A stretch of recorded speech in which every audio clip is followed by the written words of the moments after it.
প্রার্থী তালিকা ডিক্লেয়ার হয়ে গিয়েছে আর আজ এমনই এক ব্যস্ত প্রার্থীর বাড়িতে চলে এসেছি যিনি এবার তার নিজের জায়গায় প্রার্থী হিসেবে প্রতিদ্বন্দ্বিতা করছেন। দেখা যাক।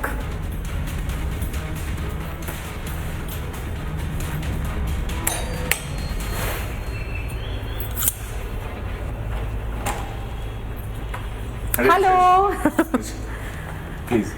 ব্যস্ততা নিশ্চয়ই প্রচুর, তার মধ্যেই চলে এলাম। হ্যাঁ, কখন বেরোনো আছে প্রচারে তোমার? একটু পরেই বলতে গেলে আর কি, একটু পর বলতে একটু পরেই। ভোটের ময়দান এই মুহূর্তে জমজমাট, সরগরম, কারণ প্রত্যেকেই ক্যান্ডিডেট ঘোষণা করে দিয়েছে। বিজেপির যদিও প্রথম একটা লিস্ট তৈরি হয়েছে, বাকিটা আরো আসছে স্লোলি, কিন্তু তৃণমূল কংগ্রেস একবারই পুরোটা উসুল করে দিয়েছে।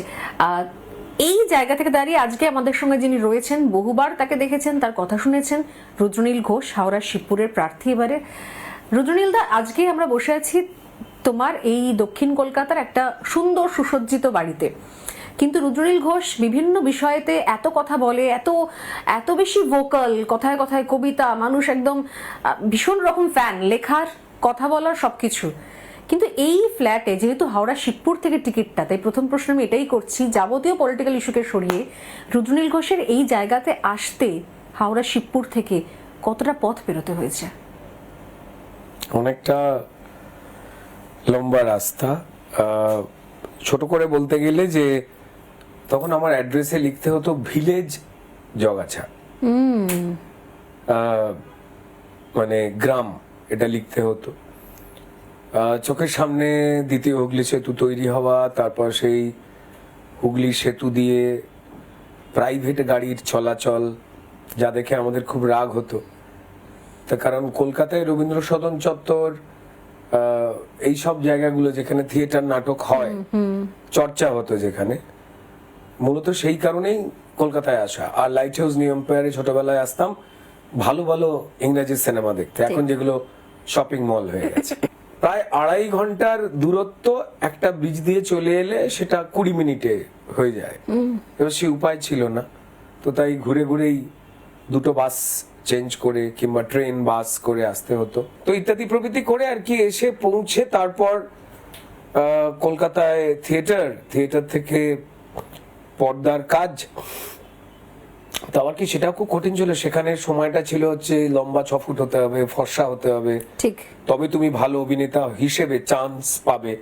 আর যেখানটায় বসে আছি ঠিক তার উল্টো দিকে ইন্দ্রপুরী স্টুডিও, সেখানে প্রথম একটা জুনিয়র আর্টিস্টের চরিত্রে অভিনয় করবার সুযোগ পাওয়া, প্রথম ক্যামেরা দেখা, প্রথম 150 টাকা আমার পারিশ্রমিক পাওয়া।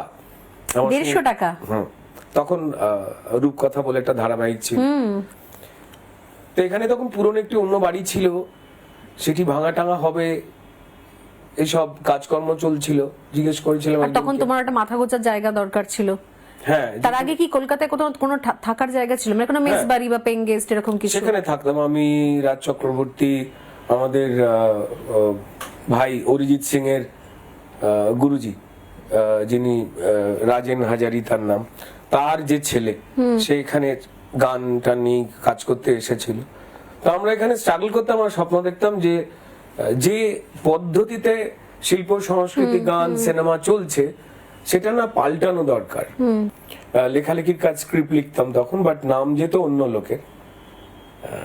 মানে এখন যেরকম বাবা ভাড়া পাওয়া যায় সেরকম আর কি এখনো পাওয়া যায়, যদিও স্ক্রিপ্ট রাইটার ভাড়া পাওয়া যায়, শুধু স্ক্রিপ্ট রাইটার, লিরিক, মিউজিক সবই ভাড়া হয়। হ্যাঁ, মানে সে আপনি মুখ্যমন্ত্রী হন বা ষড়যন্ত্রী হন বা পাড়ার লালটুদা বা পল্টুদা হন, আপনি যদি বিখ্যাত হতে চান, আপনার অভাবকে কাজে লাগিয়ে কিছু বিখ্যাত লোক, তার জন্য আপনি কবিতা লিখে দিতেই পারেন, বইয়ের মলাটে তিনি আপনার নাম সরিয়ে নিজের নাম দিয়ে দেবেন, আপনি সামান্য কিছু পয়সা পাবেন। তারপর একটি ছোট চরিত্র থেকে বড় চরিত্র পাওয়ার সুযোগ, এবং সেটা মানুষ পছন্দ করে ফেলেন।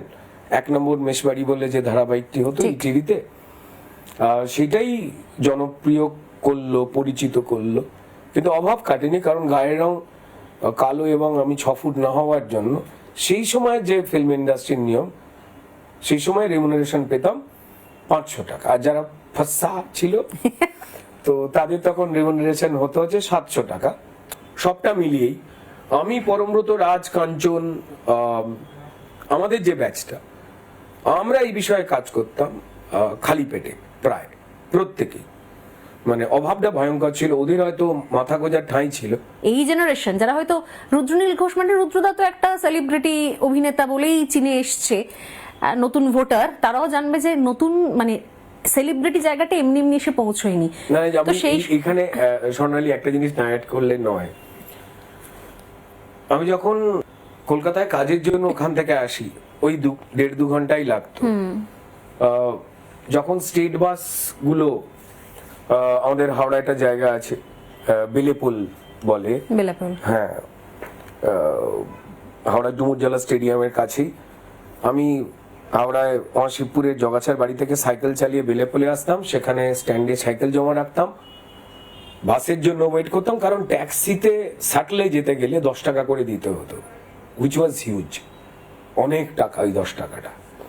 যে প্রতিদিন 10 টাকা করে খরচ করা সম্ভব মানে না। হ্যাঁ, মানে 10-20 টাকা যেতে আসতে, মানে তাহলে খাবো কি?